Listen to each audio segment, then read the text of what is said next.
à tous et bienvenue dans Waldorado. Je suis à Bâtisse, en province de Liège, pour aujourd'hui parler café, boire café, sentir le café qui est autour de moi.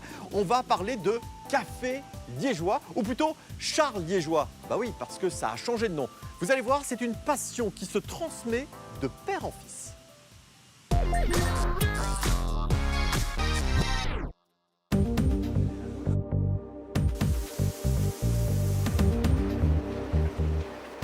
Benoît et Michel Liégeois, bonjour. Bonjour David. Merci de m'accueillir dans ce magnifique endroit qui sent très très bon, je dois dire. On est entouré de café, ça fait du bien. Alors, première surprise, ça ne s'appelle plus Café Liégeois. Qu'est-ce qui s'est passé? Et non, il y a 2 ans, nous avons décidé de changer de nom et d'appeler le nom de la société avec le prénom de notre papa, donc Charles Liégeois. Et tout ça pour éviter un peu des confusions, des amalgames. Confusion en France avec le dessert, Café Liégeois. Confusion en Belgique, les gens pensaient qu'on était de Liège. Mais en réalité, nous ne sommes pas de Liège, nous sommes de Bâtisse. Oh, c'est la province quand même. Ah ouais, mais c'est pas la même chose quand même. D'accord. C'est pas la même chose quand même. Depuis 1955, est-ce que vous pouvez me dire un petit peu quel est le business de café Charles Liégeois? Notre premier business, avant tout, c'est de torréfier du café. Donc, on va dans les pays d'origine, nous allons acheter, nous allons choisir nos graines de café, nous allons faire des mélanges ou pas. On peut faire aussi des origines pures, torréfier, puis le conditionner dans différents packaging. Voilà, nous sommes des torréfacteurs de café. Et ce qu'il faut bien comprendre, c'est qu'il y a des gros producteurs de café, oui, mais il y en a surtout des petits. Oui, les petits producteurs de café, on va principalement les trouver dans des pays comme l'Afrique, l'Amérique centrale. Ce sont des petits producteurs regroupés en coopératives. Et alors, on trouve aussi des grosses multinationales qui gèrent aussi des plantations de café au Vietnam, principalement au Brésil, au Kenya. Alors, c'est une société familiale qui, depuis le début, est toujours détenue par la famille. C'est important pour vous? Oui, c'est une grande fierté sur 67 ans d'avoir pu garder l'aspect familial qui est toujours présent chez nous. Et on espère pouvoir le garder encore très longtemps et c'est notre intention. Et est-ce que vous pouvez me dire un petit peu quels sont les chiffres de l'entreprise? Alors là, ici, la société, donc, elle a 67 ans. On fait un chiffre d'affaires plus ou moins de 50 millions d'euros. On traite 5000 tonnes de café l'année. On fait 500 millions de petites portions individuelles de café, vous allez voir bientôt. Ouais. Et on est 140 collaborateurs, globalement. 60% d'exportation, 30% dans l'Oreca en Belgique et 15% dans le retail. D'accord, une belle société wallonne qu'on va découvrir. Ah oui, avec plaisir.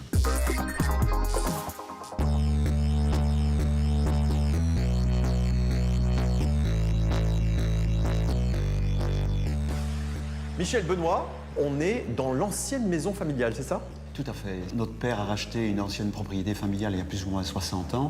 Une propriété qui était d'un riche lignée verviétois avec des écuries tout autour. Le torréfacteur était vraiment à notre place ici. Ouais. Nous avons baigné dans les grains de café depuis notre plus jeune âge, toujours de la maison ici avec un pas. C'est incroyable ça quand même. Bon alors, devant nous, il y a des grains de café. Il y a aussi du café moulu dans les tasses. On va te montrer comment on déguste un café chez Charles Liégeois. Donc il y a tout un rituel à avoir. On va d'abord moudre une quantité de café qui est très précise en fonction du volume d'eau.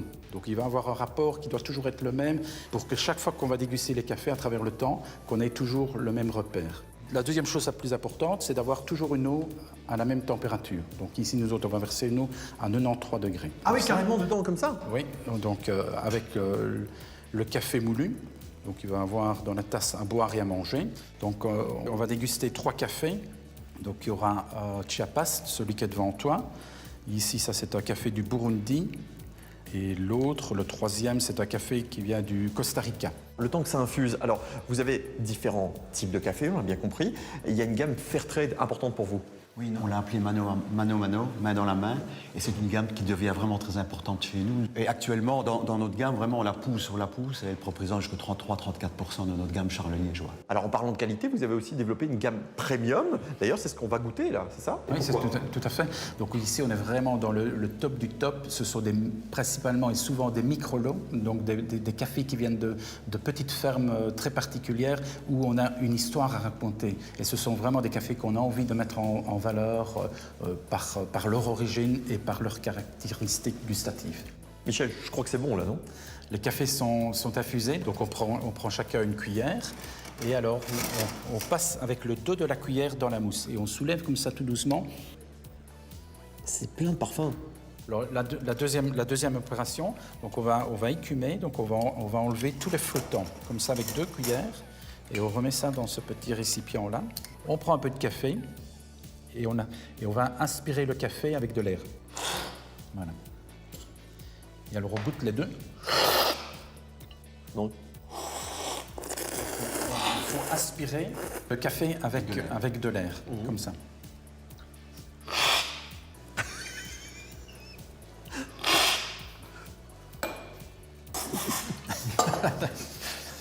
C'est passé par le mauvais trou. quand tu... Attends. Quand tu aspires avec de l'air, Ouais. ça développe les saveurs, les goûts. Ça va vraiment amplifier le goût et les saveurs du café. Alors, on le dit, on le répète, ce sont des cafés d'exception. C'est vous qui vous en occupez? Alors non, c'est mon fils Quentin qui suit ce programme-là avec beaucoup de passion. Et puis je propose qu'on aille le voir à la torréfaction. Bah, très bien, on va faire ça.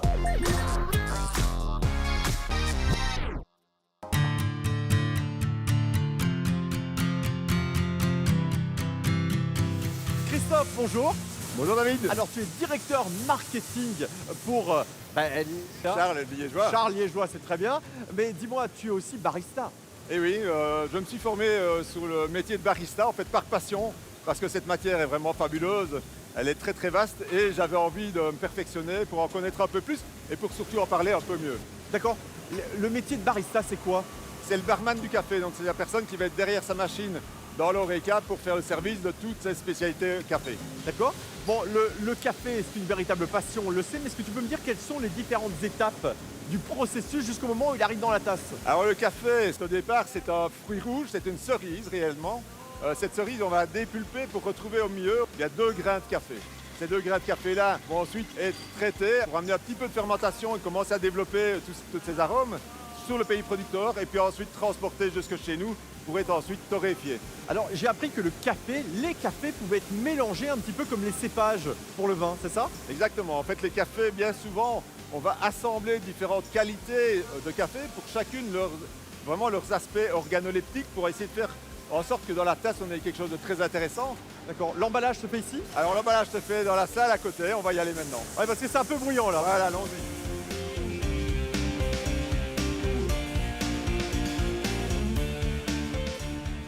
Ah ouais. Ah, d'accord. Et hop. Et c'est tout chaud en fait. Oui, oui, le café est torréfié, il est tout frais là. Ah ouais. Pardon.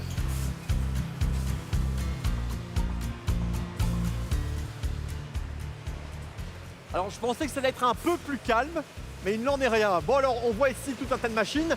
Vous faites tous les types de conditionnement possibles, c'est ça? Oui, tout à fait. Que ce soit en capsule compatible, Nespresso, Dolce Gusto, on a tous ces systèmes ici, oui. Et il va faire un chariot de carton pour Putain, remplir les c'est capsules. fort. Ah oui, c'est une fameuse technologie. Alors, est-ce que tu te souviens peut-être d'un moment où il y a eu, tac, le kick qui a permis ce succès incroyable de cette entreprise? Mais en fait, c'est vraiment en 2002-2003 avec l'arrivée de la pastille Senseo, où on a amené chez le particulier cette dosette emballée individuellement, qui a permis alors aussi de découvrir d'autres types de café par rapport à ce qu'on avait en café moulu, qui était assez restreint autour de 2 goûts, hein, le dessert et le mocha. Les fameux 2 paquets dans l'armoire, Voilà, hein. On est bien rouge et d'accord. vert, on connaît bien. Alors, le succès est aussi à l'international puisque la majeure partie du chiffre d'affaires se fait à l'étranger. Oui, tout à fait. Donc, par les marchés internationaux qu'on fait pendant l'année, ça nous permet de rencontrer des importateurs qui sont intéressés de nous distribuer. Voilà. Eh bien, merci beaucoup, Christophe. Avec plaisir.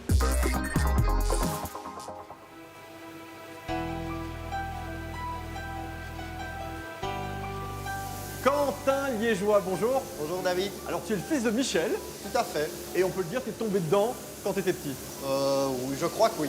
Comment ça s'est passé pour toi?